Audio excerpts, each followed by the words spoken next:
Good. Well, I think let's get started by just going around giving our name and maybe why you're here today.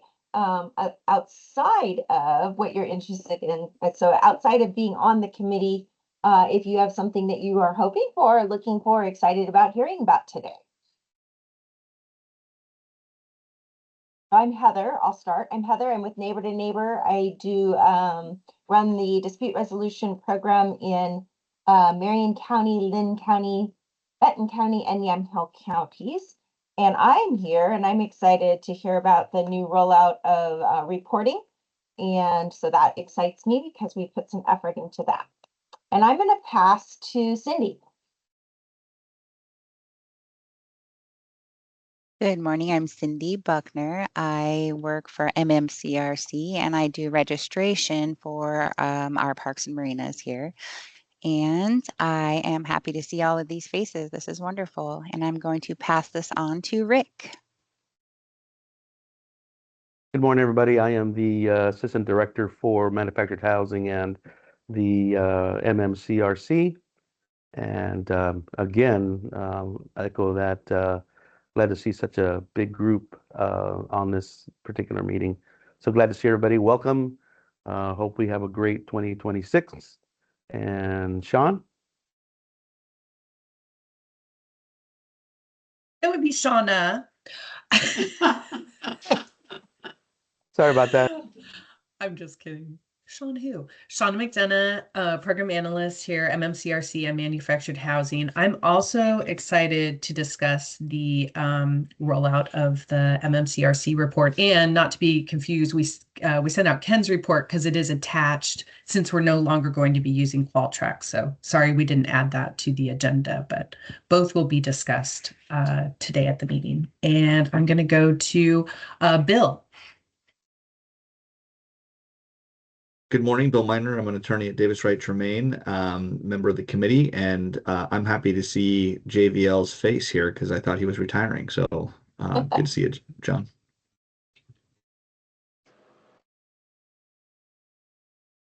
And I'll go ahead and put it over to John. Good morning. I'm John Van Landingham. I work as a lawyer with the Oregon Law Center. I've done this stuff for almost 50 years. I missed the October meeting because my wife and I were hiking around Japan. And I'm here because I'm a member of the committee and because I negotiated and wrote a lot of the statutes that at the last meeting Bill referred to as vague. So I have to take responsibility for that. And I'm planning to retire on June 30. And I'll turn it over to Ken. Good morning. I'm Ken Pryor, and I'm with MMCRC. Primary responsibilities are landlord training and mediation. And I'm going to turn it over to Nathan.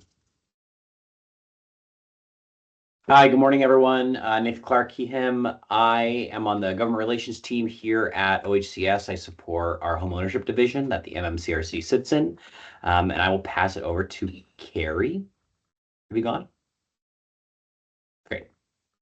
Good morning, I'm Carrie Hodai. I am with OHCS. I manage our manufactured home replacement program. I'm also our team lead, so I help out with MMCRC whenever I can.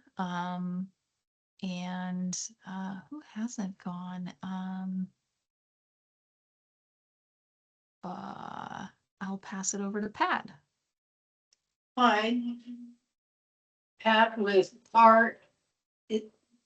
This echoes at my end. Okay, so Pat with 4 Acres. Can't believe it's 2026 and nothing much at my end. Is this little things? Your video isn't working. We couldn't access your camera. Your microphone is muted. It's like I had all of this working when it started. It is. It Is the- Yeah, changed we its, could hear you it, and everything. it Yeah, we're good. changed We can hear its- you fine, but you show up okay. twice on the screen. yeah. Okay. Is the echo gone? The echo's gone. Thank you very Good. much. Okay. Yeah. So I guess I spend my time here sometimes with just learning technology. IT, yeah, apparently it's a little difficult for me and I apologize for that. My so my years started with what I usually do, which is some one-on-one stuff with residents who need help. And not necessarily with mediation. We are doing a mediation. Right now, we have a meeting tomorrow. It's our second meeting, and I hope we have a resolution tomorrow. This has been more difficult, the most difficult mediation I've had since I've been doing mediations, back when it was in the courthouse. So I'm saying my prayers. And I don't know who hasn't gone. So let's, I'm seeing Samantha is here today. Judy is here today. A team of the actual members. Amy Scott has not gone. I have like 8 on the screen.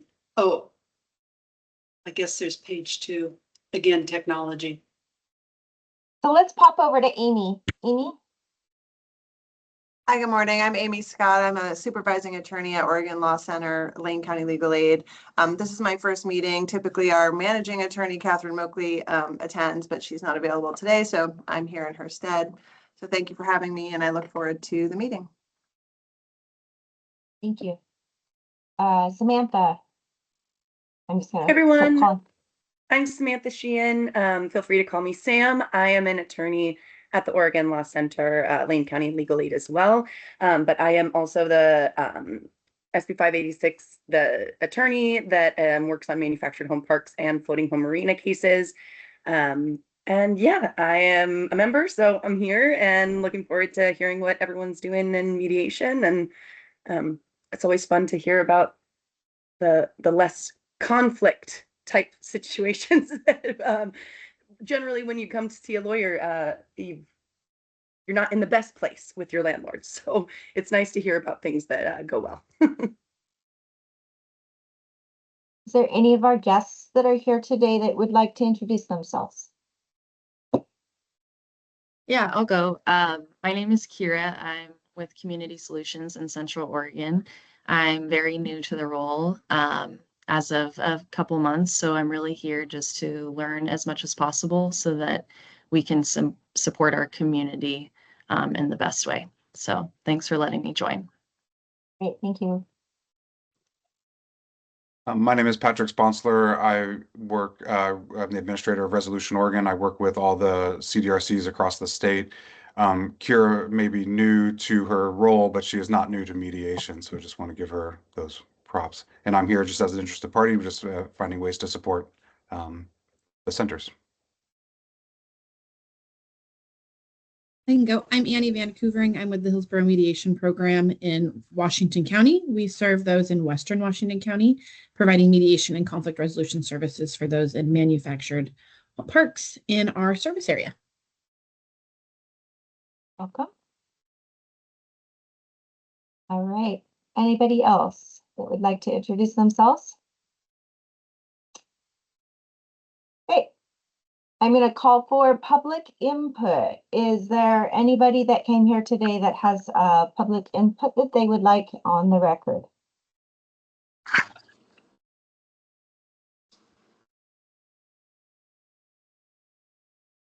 Going once, going twice. Moving on. So we have our minutes of October 1st, 2025 meeting that was sent out. Revisions and changes.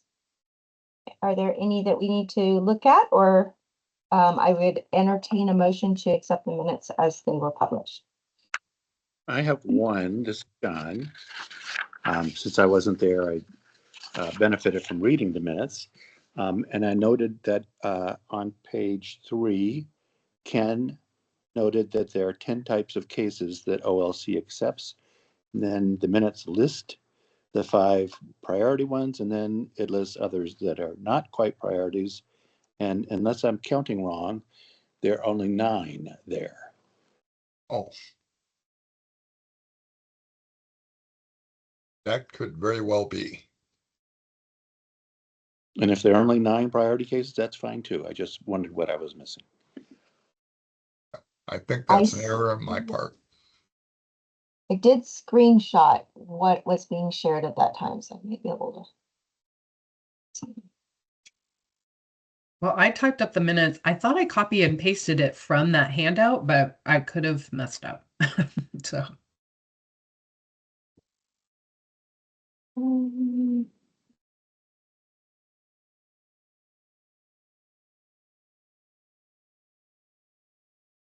I have 9 as well. We said 10 and we have 9 listed. It would be interesting to see what that 10th one is, but I move approval of the minutes as they are. Okay. Why not invent one? Well, I have a motion on the table to approve the minutes as they are. Do I have a second? I'll second it. Thanks. Any further discussion? All in favor? Signify by raising hands or aye. Thank you. Any opposed? Same sign. All right, minutes are approved as submitted. Rick, take us away with some updates.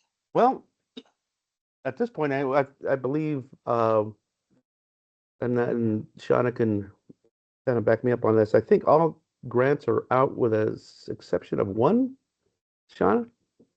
Oh, they're all out. They're all out. Okay, good deal. I thought there was one that hadn't signed on yet. Abby's, but it got approved. It got approved. Okay, so we're set to go, and Shauna's ready to assist whoever needed to help the process along. There are some new members, so as you move forward, Shauna can work with you to let you know how to submit invoices and so on a quarterly basis. Anything to add on that, Sean? I know you're up next after this. No, I'll send out a reminder because it's the second quarter's due end of January. Gotcha. Other than that, I mean, that's all good news. Everyone hopefully will take advantage of the grants that are available to them. Thank you for getting those out and working with all the centers, the new centers. I know sometimes we as centers, because we also individual, it might be like herding cats, but we appreciate you all.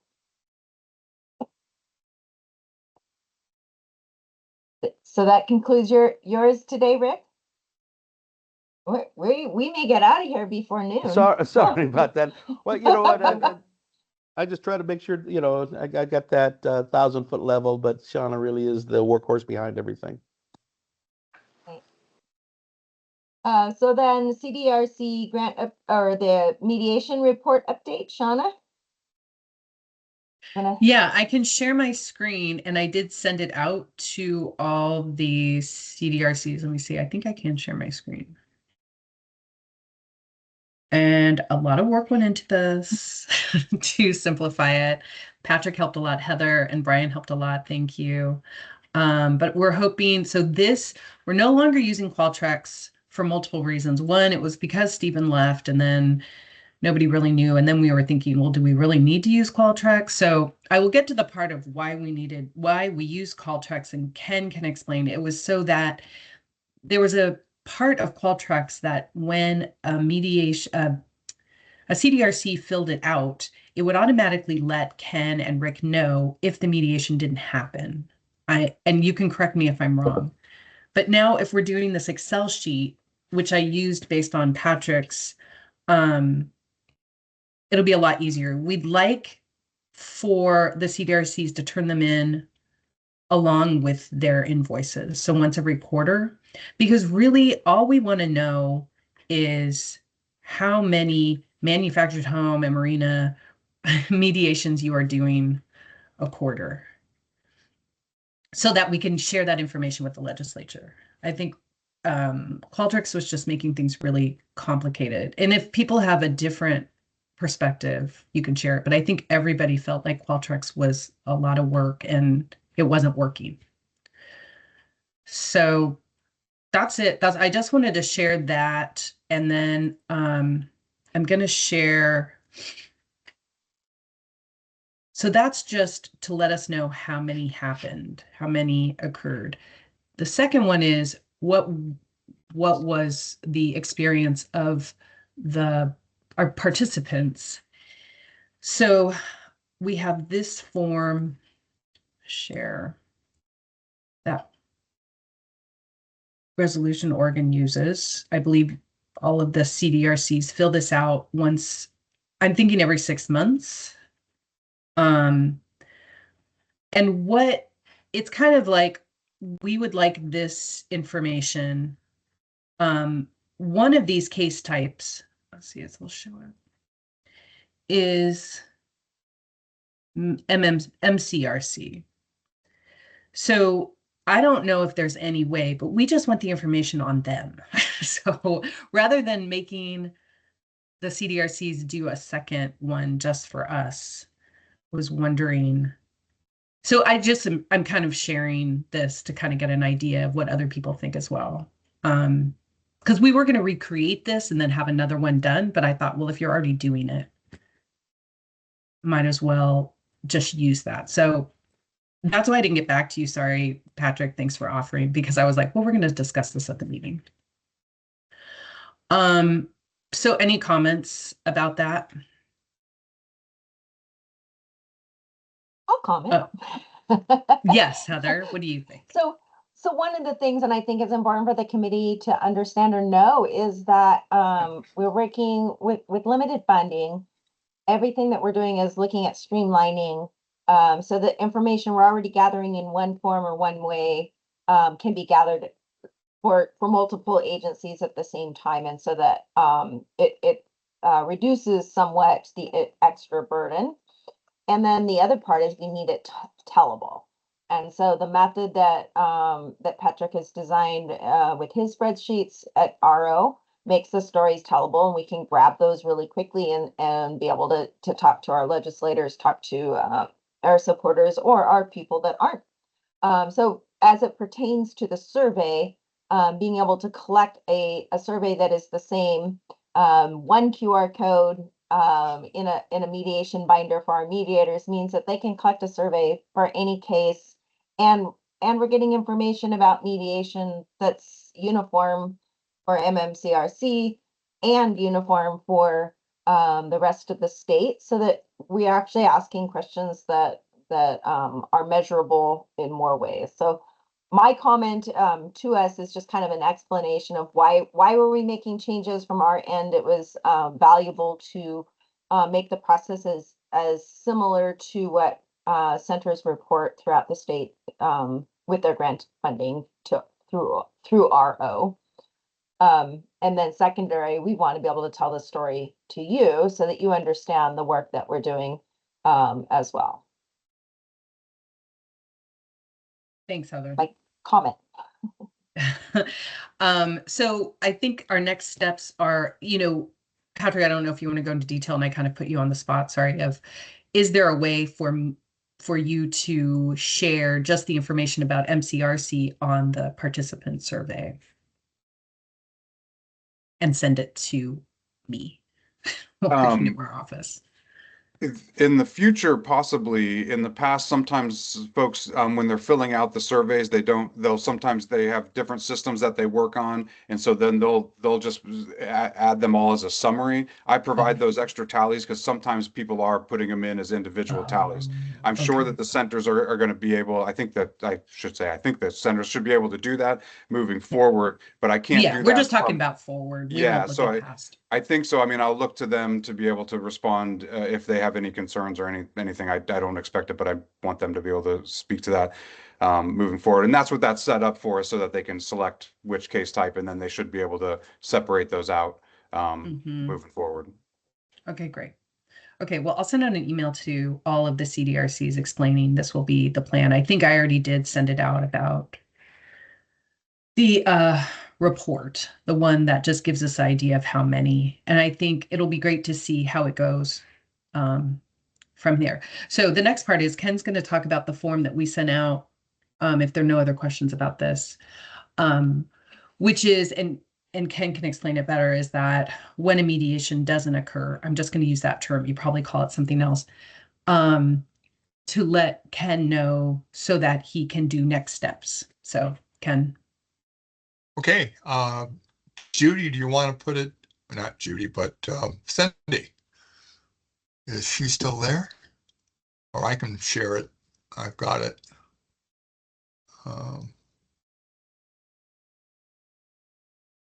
Let's see. Cindy, do you have it handy? I know you and I just emailed about it.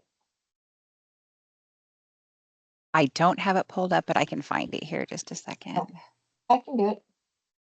Oh, perfect. Oh, okay, well, somebody's got it. Mhm.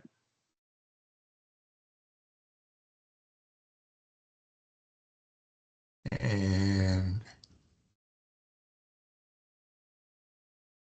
I'm not sure that I'm seeing it, but I have it. Why don't I just share it? Yeah, we see your email. You can take that down. There you go. Thanks.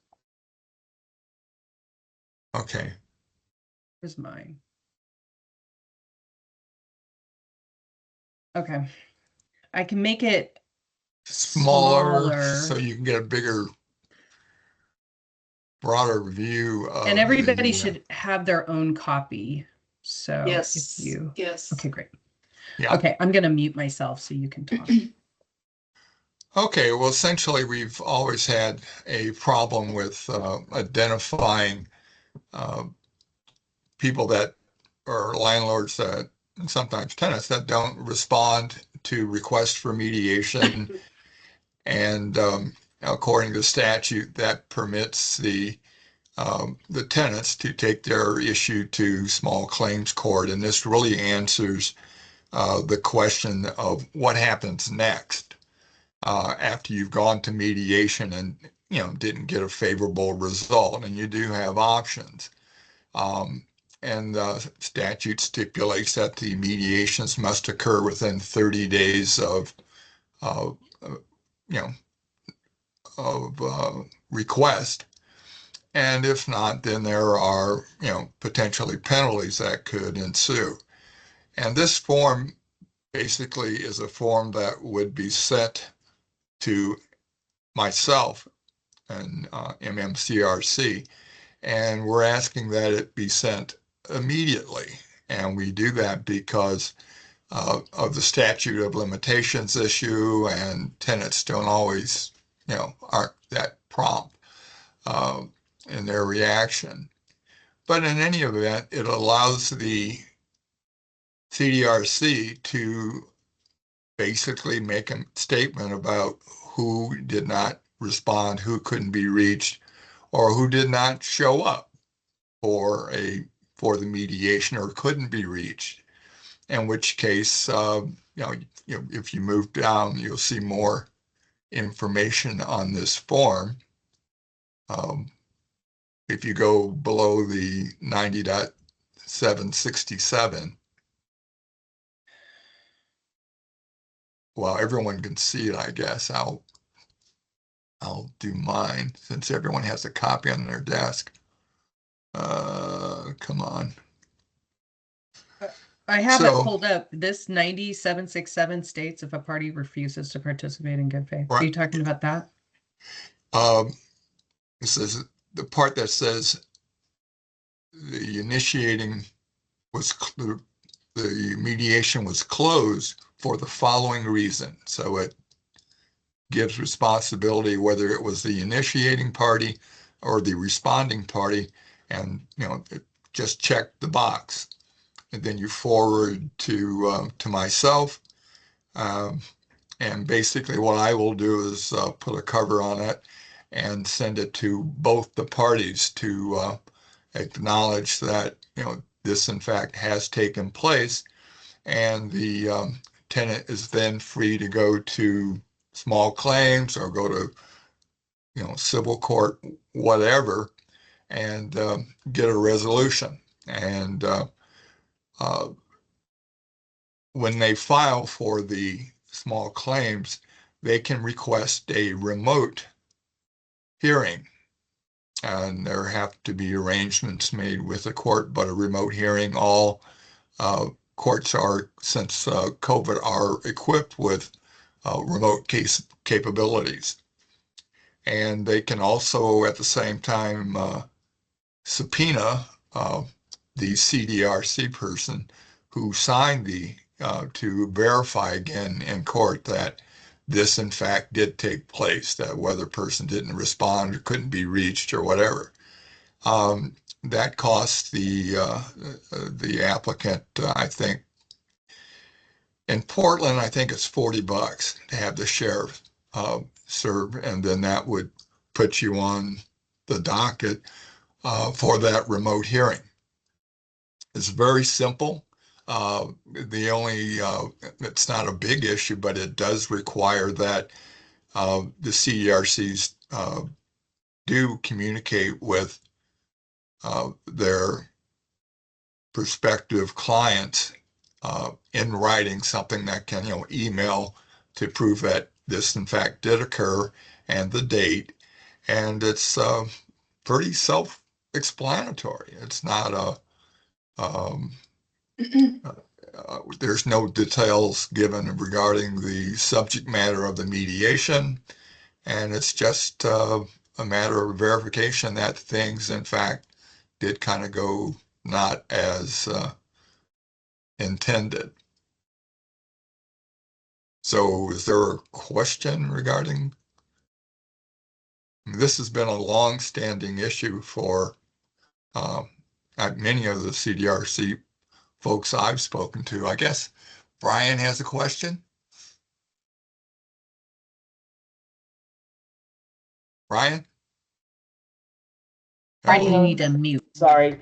Yeah, if I have 3 or 4 parties, or it was a mandatory mediation that the park requested for 2 tenants, it doesn't work because there's only the 2 spaces on reporting information.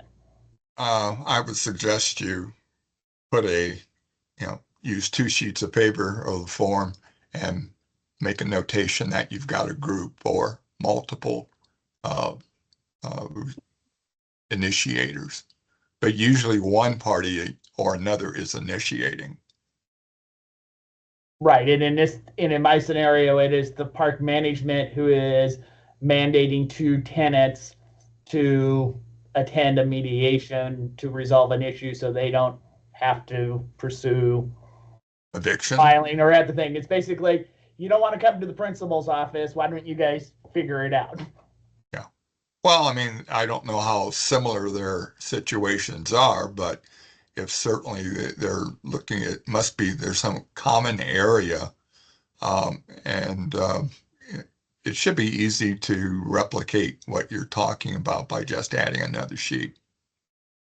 So what I'm hearing is just if we have multiple responding parties or multiple ones, you're wanting us just to attach multiple sheets. Yeah.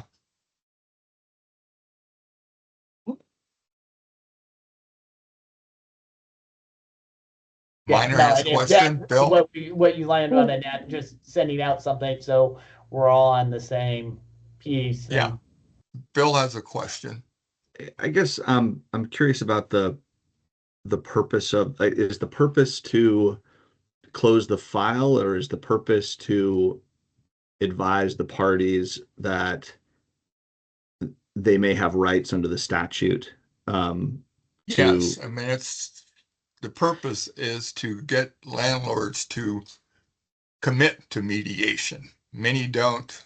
Many I've had in a situation where the landlord said he was coming up to a park, actually did, drove around the park, never talked to the tenants or the person that was seeking mediation, and then turned around and went home. So quick, the question, Bill, is this form's purpose to close a case or to provide information and And was there more to your question? Yeah, and I mean, it sounds like it's the latter. And the concern that I have with this is it makes sense to say, hey, look, based on our files, it was closed because the responding party could not reach, or what Brian talked about, couldn't reach we couldn't reach the other tenants, that sort of thing. The concern that I have is the statement of providing the statute there, and in that I do think it's providing legal advice. And I think that it is government essentially telling folks that you potentially have a claim.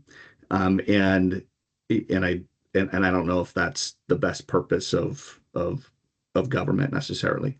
So Well, that would be. I checked with 2 attorneys from Oregon, and they thought it was fine. So I mean, if I were representing the landlord on this, and I got this, and a tenant is essentially trying to use this as a reason to show that hey, look, the landlord violated this. Look what Kim Pryor sent to me. We're going to be sending subpoenas. We're going to be wanting to know what's going on from Kim Pryor's office. So again, that's my concern. Well, you're welcome to do that, and I'm happy to reply.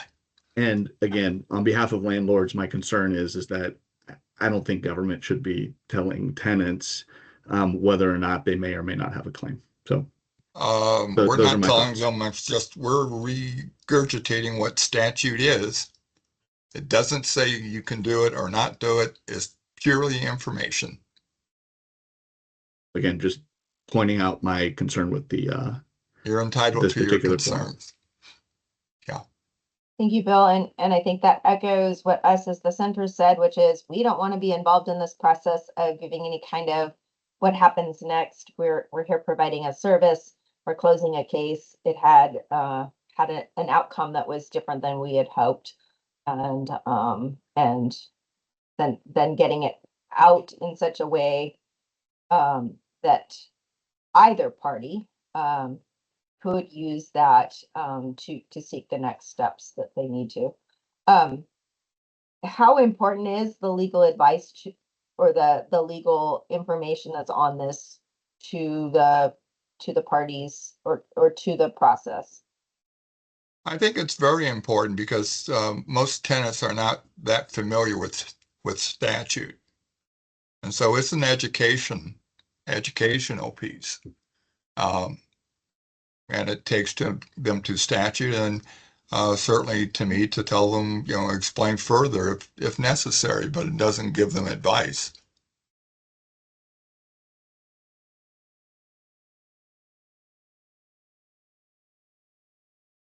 Rick has his hand up. Rick. Yeah, just kind of on that. We ran that by DOJ, and they said, basically they said it's they look at it as pretty much just information. It does, I mean, it's giving someone information of what just happened. They didn't see any purpose behind, or not any purpose, but anything providing the information, because they asked us, what is our process if somebody calls up over the same thing? We would tell them what, where the statute is. This is what's available to them. So whether we're answering a phone call or providing it on a document, they didn't see any real binding of any kind of information. When we're giving out legal advice, we're just giving statute. And again, it's the tenants, whoever is asking the question, do we need any more information, or should we, we just tell them where the statute is, and they can do whatever they want with it. We don't guide them in any way. We're just answering questions, whether it's answering the question by providing the statute on a piece of paper, or then calling in and we sending it to them. It's the same thing. It's more informational. It's non-binding. It's just saying this is what happened. This is why it was. This is what happened after the mediation, or that didn't take place. Also, we collect these documents, and we collect all this information. When a legislator calls, a lot of the questions sometimes is, what happened with these? What's the result of all these? And so all this data that we're collecting from these letters and from the reports that you send in, we provide a report to them when they're asking for it so that they know how effective mediation is. So in the long run, we get quite a few questions as how effective is it? And without these reports, it's hard to answer. So these are always good to have as to why the mediation didn't take place and just kind of moving that forward so that it's one of those, let me get rid of my hand there. There we go. It's more just providing information so that we can turn around and report information. And this allows us to kind of capture all that information. But just kind of in a nutshell, that's why it serves a lot of purposes in that sense, so that we can let legislators know how effective mediation is, and then also it allows us to collect this data. But that I hope that helps. I think in the long run, and just kind of speaking out of school, I would think that it's just more of informational. I mean, I don't see how if in a court situation, this is more of a notification of what happened. I'm not sure if it's in any way any kind of evidence of anything, but that's just me talking out of school. But that's all I have on that. So Brian's got a hand up. Yeah, and I was just going to add, the purpose of this is actually balance bills, so that if we had a tenant who didn't respond to a request from an owner, you would then have documentation that they declined and that you have met the obligation of requesting and trying to do a mandatory mediation. So it's meant as a more for both parties, because often we'll have a tenant who ghosts us, and then if a client hypothetically was to go forward to an eviction and then suddenly they said, oh, I didn't have mandatory mediation, you then have something to say, oh, we tried that and they didn't respond and it was closed. I understand. My experience has been that when I'm typically involved there's a lot of gray areas. There's a lot of gray areas as to whether or not mediation under the statute is required or not required. And so it's helping my clients try to figure that out. And it's not always black and white about whether or not it's even necessary. And the concern is, again, in those gray areas, if the purpose of this is to collect data and to say who initiated, who didn't respond, and whatnot, then that's all fine, except for then putting the hammer in there. And so, and I think it's that for me, the concern is that there's going to be cases from this that folks are going to be confused one way or the other, thinking that they have a claim or they don't have a claim because of this. And that's the concern that I have. Well, the judge will decide whether or not they have a claim or not, basically. So being a proponent of, sorry, I'm going to interject.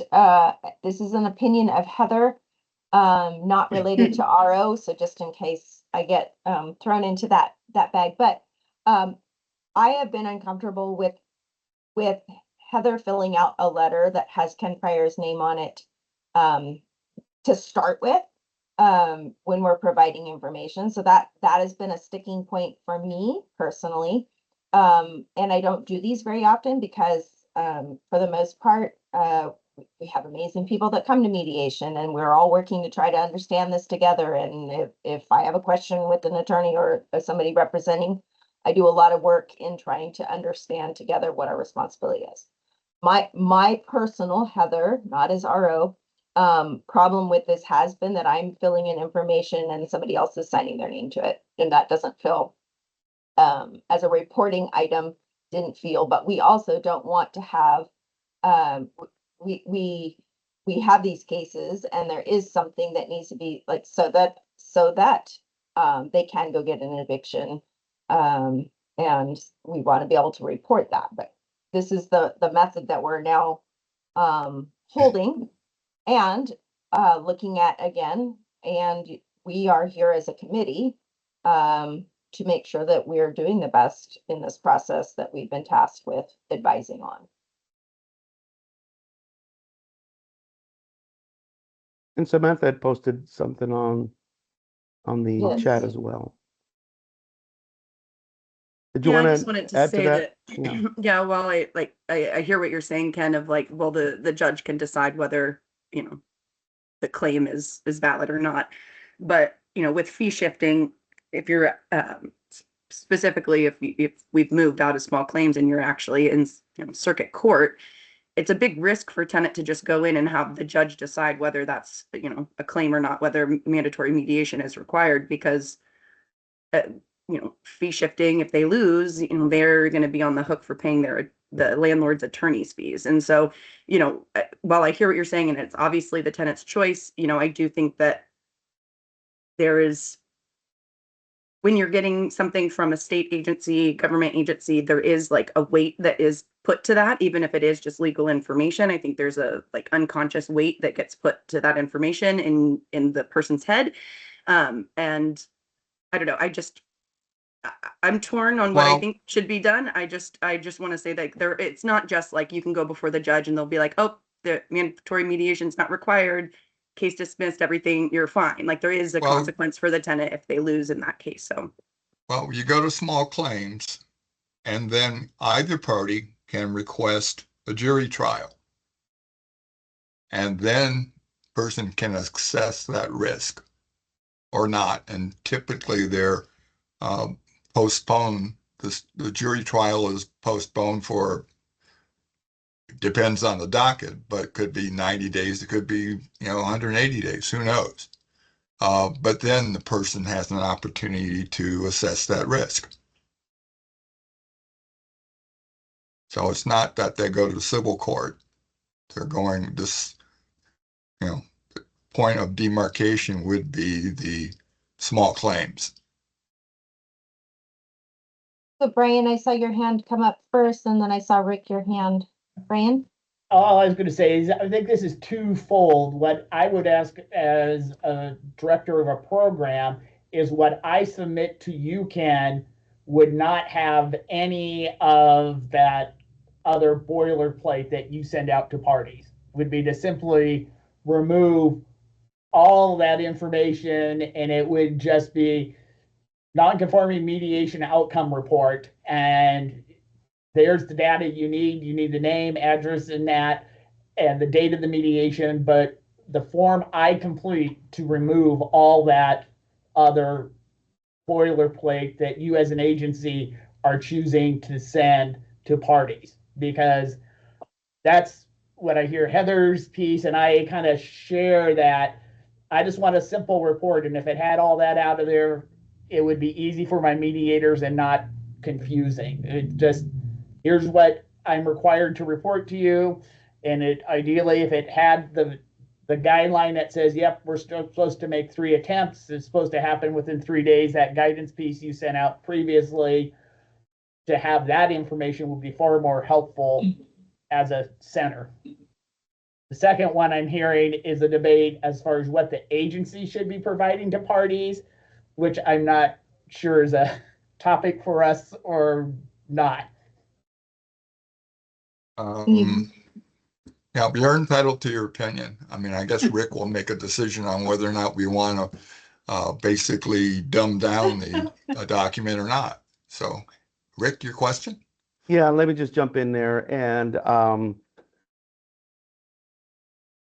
because here's what I'm hearing at this level is we put something, we're adding information that it doesn't seem anyone's comfortable with. Is that correct? I mean, honestly, yes, no. I mean, our DOJ said it was okay. Why are we? Well, they debating? said it's okay. It was a non-issue, is what they said.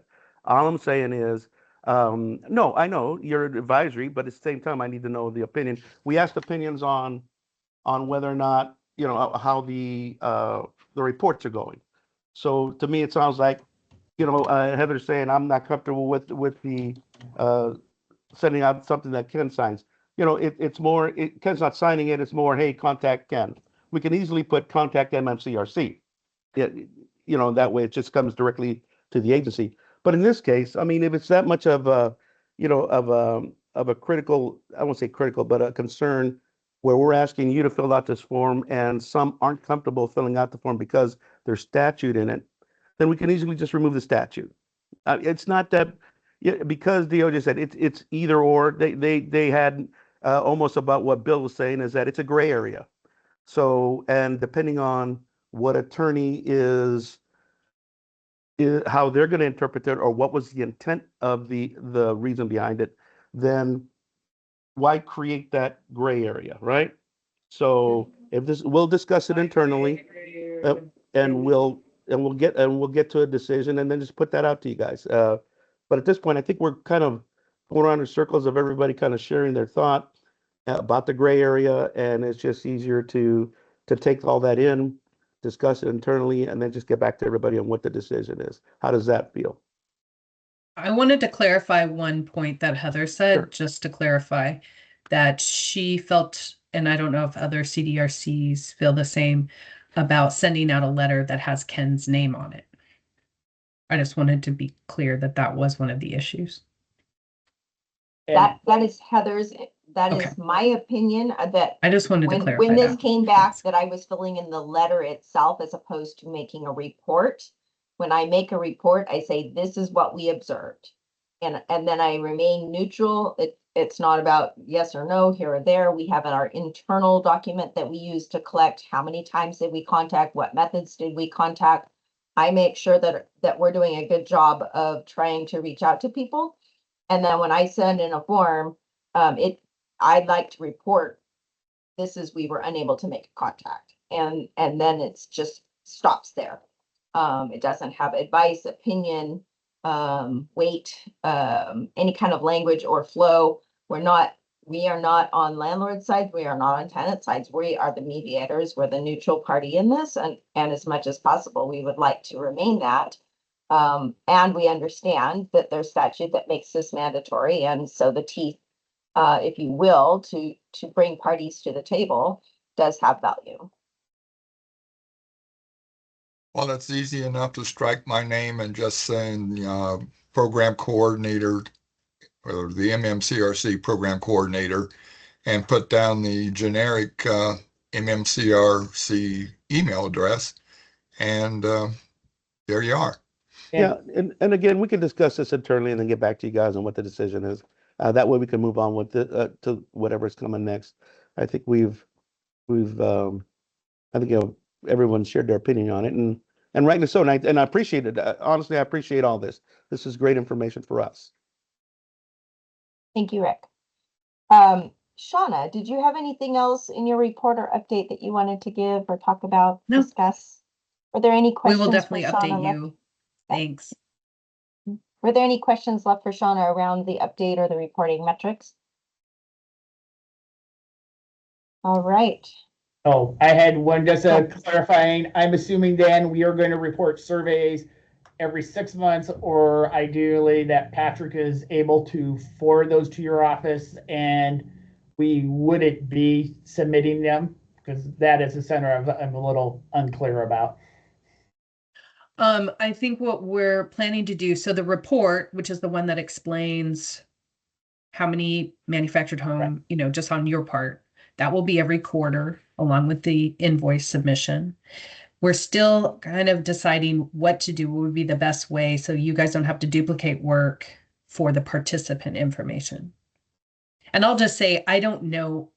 I mean, we'll discuss internally, but I feel like we really want to know how many are coming. I don't know if the legislature needs to know how the participant felt about mediation. I don't know if that's as big of an issue, but Rick can decide that. So that's why I'm focusing more on, we just want to know how many happened. Yeah, and I'll add to that is they're not asking about I guess they should be concerned, but they're mainly asking on how many were, how many mediations were held, what transpired, and just so that they can see whether or not mediation is still viable, and then obviously provide funding. So that's what they're mainly concerned with.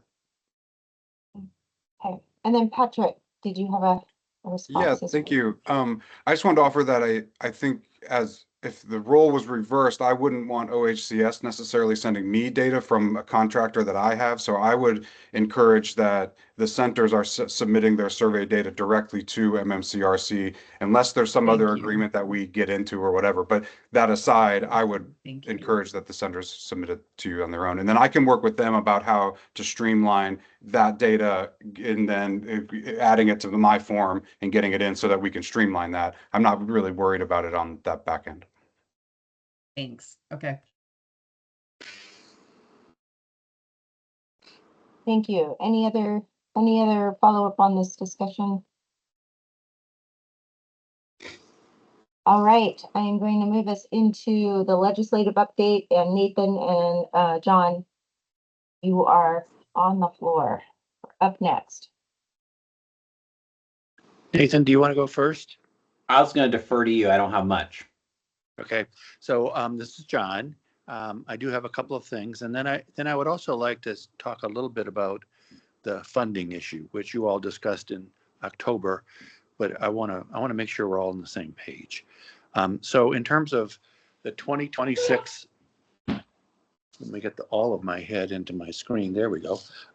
In terms of the 2026 legislative session, I'm not aware of any proposed legislation having to do with manufactured home park tenancies or marina floating home tenancies.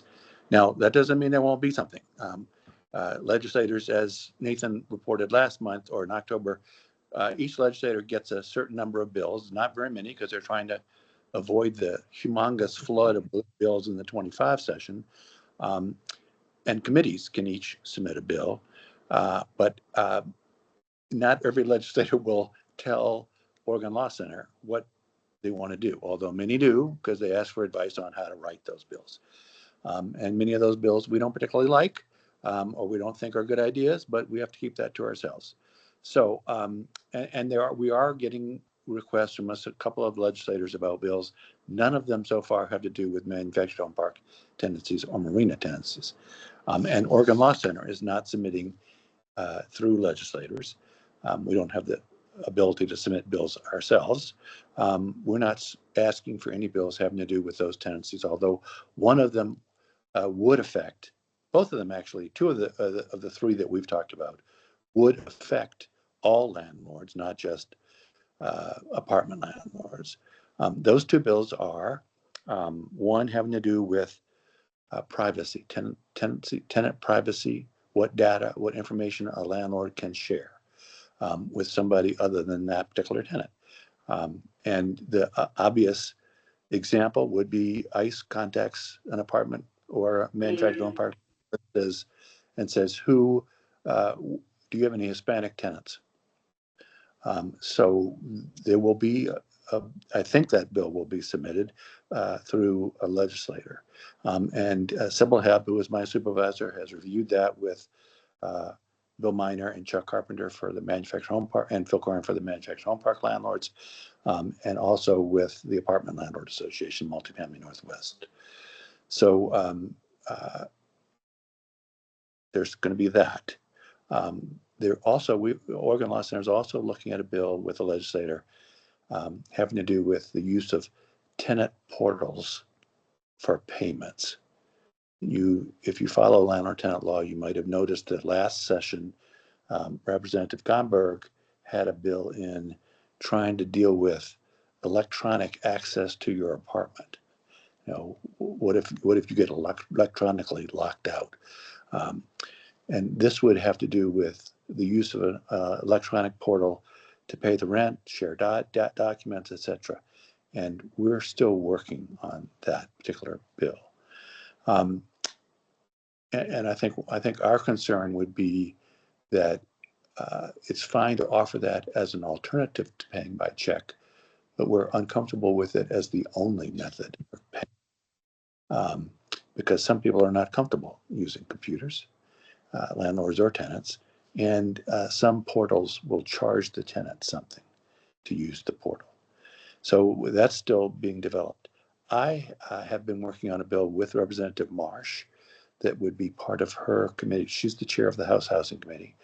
And I guess I should have also noted that next week is interim ledge committee days, and both housing committees, Senate and House, are meeting on Wednesday the 14th, the Senate at 8:30 and the House at 2:30. I know the House has a committee bill. One of the requirements for committee bills is that they have to be bipartisan. So the chairs in both of these cases are Democrats, but the Republican vice chair would have to support the bill before it can be a committee bill. So the House, I haven't looked at the Senate committee bill, but the House, I have looked at the House Housing Committee bill, and it includes several issues, one of which I've been working on, and that has to do with what happens to a tenancy in the case of a natural disaster. You may be aware that there was a bill in the 25 session that addressed that for manufactured home park and facility tenancies. That was a bipartisan bill. We worked it out. Bill Miner was part of that development, and it reflected Representative Marsh's experience with the Labor Day Almeda fire that burned from Ashland to Medford and destroyed some 20 manufactured home parks and some 2,000 manufactured homes. So what happens after that? We actually had a landlord demand that the tenant continue to pay rent, or remove the ashes, or all sorts of crazy stuff. And there was nothing in statute to address that. So that bill passed. I think it passed with only one no vote, and that no vote was some legislator who voted no on everything. And so it was not a controversial proposal. And Representative Marsh thought it might be a good idea to share that, or to expand that to include apartment tenancies, because there have been some in the last year or so, some floods in Eastern Oregon that destroyed some apartments. So what happens in that case? Working with Representative Marsh, we did a draft that tried to copy what was in the manufactured home park natural disaster bill. The larger apartment landlord group has objected to a part of it. I'm not sure whether that will go forward, because if they object to it, then it's not going to be bipartisan and it won't go. But that issue is part of a committee bill that includes a number of different issues. And I think that will be discussed at the House Housing Committee meeting next Wednesday afternoon, with or without the natural disaster issue. So that's my report on the 26th legislative session. Nathan, you want to say anything? The only thing I'll add, you covered most of the things, is that next Friday, the 16th, is when bills will drop. And so that's when they'll start being public. So that's when we can know exactly what's going to be happening during the 5-week session. Other than that, I'm sure many of you know during the 5-week session, things move incredibly fast. So we've got, sorry, my computer's not loading. I have a little thing I'll share in the chat of kind of the key dates that are going to happen there. But essentially those work sessions and public hearings for bills will happen within about a week of each other. So we will also know very quickly what's going to move forward and what's going to die. But there will be a lot of competing interests during this session from a lot of different areas. I was reading this morning about the Blazers are going to make a big ask of the legislature. So I think everyone's going to come in with a money ask, even though there's no money. Yep, exactly. It's going to be fun. All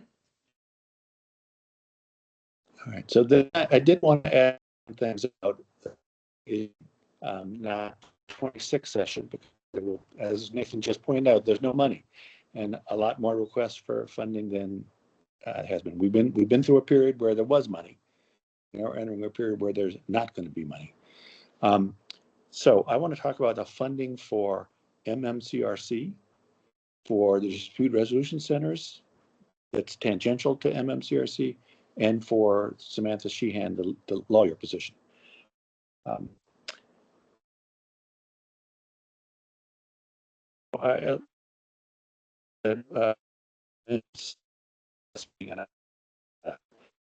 You're breaking up. True that Just a second, we've got a poor connection, John, and we want to be able to hear you. So let's let the John, you may want to turn off your camera if you've got bandwidth issues, and then that might help us be able to hear you. Okay, that's good advice. I've just done that. I'm in Central Oregon, where there's an ice. So maybe that has to do with what's going on. So I think it's certainly true what Rick and Ken said last at the October meeting, that MMCRC, the HCS, cannot submit a bill in the short session. The governor controls whatever bills a state agency can submit. But historically, the funding for MMCRC, which I think has no general fund, I think all of that has come through legislative bills. And I've been involved with most of them. The first one was in 1989, and I was not involved then. And in 1989, the tenants asked a legislator, or a legislator suggested, that mediation would be a good idea. That was a session where there was a lot of support in Oregon, on not just on landlord tenant stuff, but on lots of things for mediation. Mediation was a hot new idea, and so the 1989 bill, I think, created MMCRC with a different name, the Ombudsman, and funded it with a $3 special assessment on tenants. So tenants, manufactured home park tenants, pay property taxes. A lot of people don't realize that, other than the tenants. They pay property taxes to their counties, and a $3 special assessment was added, and that money was used to fund MMCRC, what is now called MMCRC. And that proposal came from the tenants, OSTA, Patchwork, pretty much the guiding light of OSTA for years. Several years later, I can't remember when, maybe 1997, the old Manufactured Housing Landlord Tenant Coalition, which I led, it was a coalition of landlords and tenants and people interested in manufactured home parks, it submitted legislation through a legislator that increased that fee from $3 to $7. And then a couple sessions after that, another coalition bill through a legislator, that $7 was increased to $10. It hasn't changed since then. And for quite a while, it seemed like we were running a surplus. And I should note that for all of us, running a surplus in a time when the state is short on money is a bad idea, because legislators will look for funds that have surpluses to sweep. So we like to keep that quiet. Sometime after we increased the $10 to the tenant special assessment to $10, we negotiated an agreement with the landlords in the coalition to impose a fee, a requirement that they register annually, and that they pay for that with a special assessment on landlords of currently $50 or $100, depending on how many spaces they have in the park. Those are the two funding sources. When we talk about increasing fees, those are the two possible fees, unless you want to do a new one. In my experience, the legislature will not do either an increase to either of those without bipartisan support. And so far, we have had bipartisan support every time we've sought to do that. And again, they came in legislative bills, not agency bills, although the agency could do it, certainly. And I think what Rick has been talking about is having the agency be prepared to submit a bill in the 27 session that might increase one or both of those fees. And in order to do that, in my opinion, I've said this a lot over the last couple of years, you'll need to be able to explain how much money you need and why you need it, because that will be the first question. And if that is to include funding for the CDRCs, you're going to need to explain that too, because that has not been part of this particular funding, these two funding packages. And if we wanted to extend the Samantha attorney position, we would need to be able to explain that too. I had, I should note that there is no longer a coalition, so there will not be a coalition bill that could do these things. It would either have to come from an individual legislator or from HCS in 27. I had at one point thought that maybe a sympathetic legislator could do that in the 26th session. I had had conversations with Chair Marsh, but I think she and I both concluded that 26 was not the right time to do that. I don't think we were ready with the data. I think there was a lot of legislative exhaustion with manufactured housing landlord tenant issues. And I think my relationship with MHCO in particular was not good after the 2025 legislative fight over HB 3054, the bill that further capped rent increases. So I'm hoping that, and I should also note that Patrick has been developing proposals for how to fund the CDRCs. And I think I saw a proposal of his in January a year ago. I don't believe it had been vetted or approved by any of the tenant advocacy groups or the landlord advocacy groups. And again, I'll say this, I think any proposal to the 27th session or any of the session about raising fees to support the things that we all like will need to have support from those two sides. I'm not going to be around in the 27th session, but I would like to consult with the people who are interested in this issue before June 30 of 26. So that's my spiel. Thank you. Thank you, John. So there was a lot in that, there's some history, and then kind of to where we are. And I think pertaining to this committee and funding the manufactured home funds that were allotted for mediation, there was not a change in what was in the budget for us as centers when mandatory mediation became when it was enacted as the bill. So that was why we started looking at how do we do, and so when I think it was alluded to, Patrick did that, but I was partially responsible for brains behind saying, what could it look like?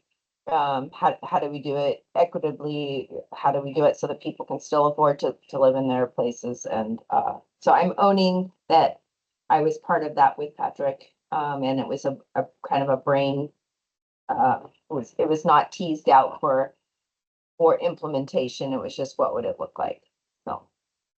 So Heather, to be clear, I was not being critical of you all. I helped to found the Community Mediation Board in Eugene in 1980. Right.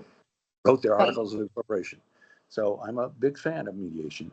I'm just trying to share what I think is the right path going forward.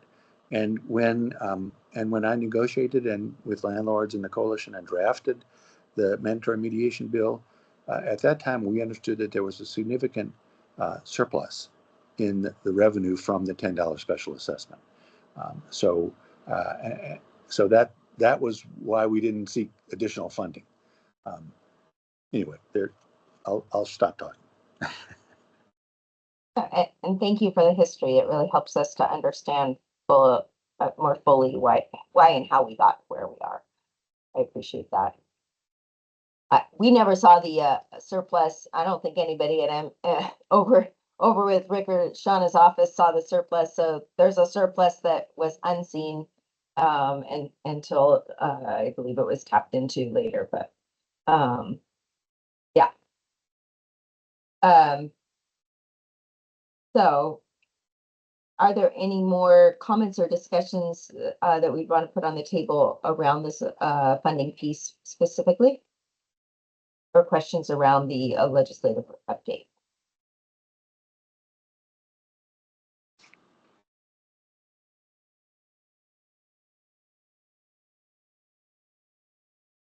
So then I'm going to move on. Is there anything for the good of this committee, good of this or the good of the order that we would want to discuss at this time before we adjourn? It looks like we're going to get done quite early. Pat. I just want to say that at the MHCO conference in October,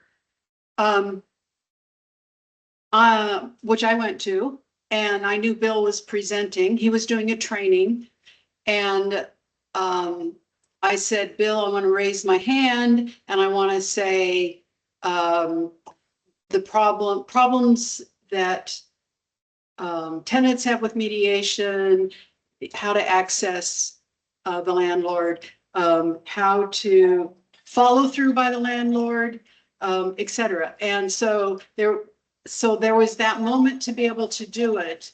But the training that Bill was doing, it wasn't one where there was an opportunity like to get a discussion of that, because it wasn't mediation specifically that he was doing this required training on. It was a broad number of things, right?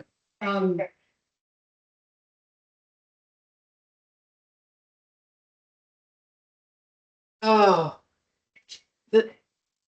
the electricity went off and now the phone system is on the fritz. So I apologize for that noise. But anyway, there was the moment to do that.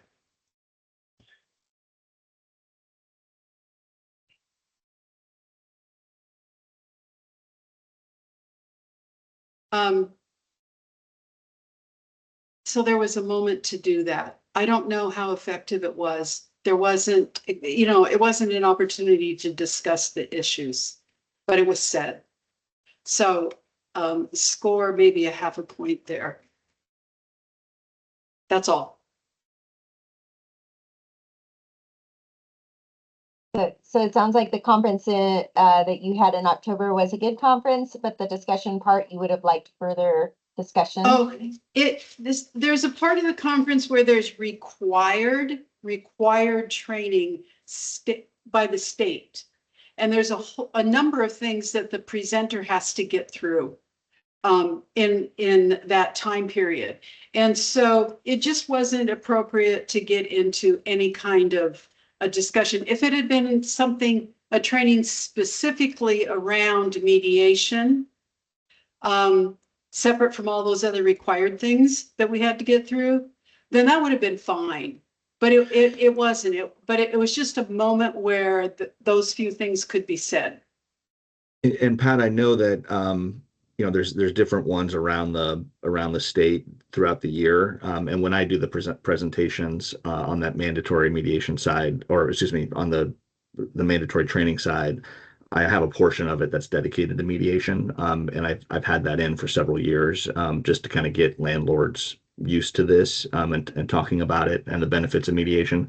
And so I do think that I know and that's at the direction of Chuck and MHCO to say, even though there's not specific guidance as far as what needs to be discussed in a lot of these areas, we do make sure that we want to let landlords know about SB 586 and their obligations, but also I try to put some flavor into it of, litigation is the least efficient way to resolve a dispute, and this is an opportunity to typically be able to do that, and for folks and encourage folks to do that. So, and Pat, you've always been a great proponent at these trainings, and continue to do that, because I think other landlords can see you as an example. So I'll shut up now. Thank you, Bill. I saw John's hand went up and then Pat's went up again. So I think I'll go back to you, Pat. Did you want to respond to that, or is your hand just left up? Well, I just wanted to say quickly that I would really be interested in being able to have a discussion with the landlords, because I want to know from their end what they think the problem with this is. I haven't ever had that kind of a discussion, or maybe the opportunity, and I'm really curious to hear their reasons. That's all.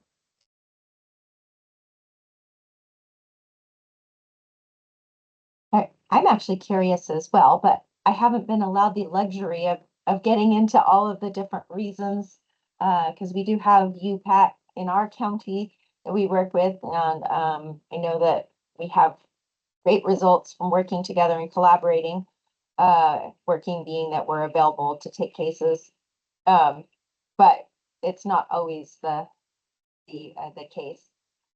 John, you were next. Thank you, Heather. I want to supplement what Bill shared with you, Bill Miner. Just to know a couple things. One, the mandatory education that Bill provided at the MHCO conference is a statutory requirement that came from the coalition. Just as the mandatory mediation idea came from the coalition, the mandatory education idea came from the coalition. You know, a number of us are lawyers. We have our own mandatory legal education requirement imposed on us by the Oregon State Bar. You know, there's the old saying, you can lead a horse to water, but you can't make them drink. So we make landlords go to one of these trainings. We can't necessarily make them listen. But the idea is that they will be better landlords if they learn about the law. MHCO is not the only provider of this mandatory education. There are others, although I would say that MHCO is the best, in my opinion. And the venue that Bill does this is MHCO's annual conference, which has historically been held at the Valley River Inn in Eugene. I've been a speaker, probably never again, but I've been a speaker and at that conference. And I think one idea that you all might encourage with Chuck Carpenter is to have a program just on mediation, and have him invite a number of the more better mediators to come and talk about their process and to learn from landlords what works and what doesn't work for the landlord. There's no requirement that MHCO would do that, but it might be a topic that Chuck Carpenter thinks would be of value. I think I had something else to say, but I'm forgetting it now, so I'll stop. Oh, we should all be aware that MHCO is not the only landlord group in Oregon. And not every park or marina landlord belongs to MHCO. In my view, the more reasonable ones do, and the more unreasonable ones do not, and they belong to another group, which largely includes California people and companies that own, or national companies that own parks. So Bill's only speaking for MHCO, although he's probably not speaking for MHCO, but he's presenting at MHCO's conference.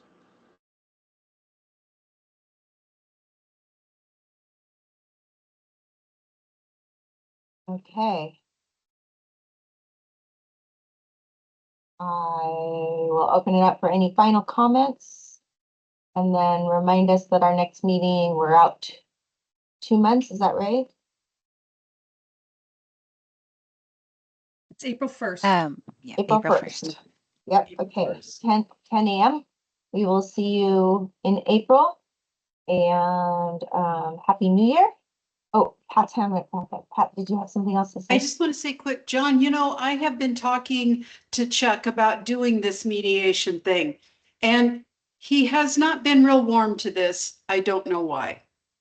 I don't know why. To say anything else would just be me being opinionated.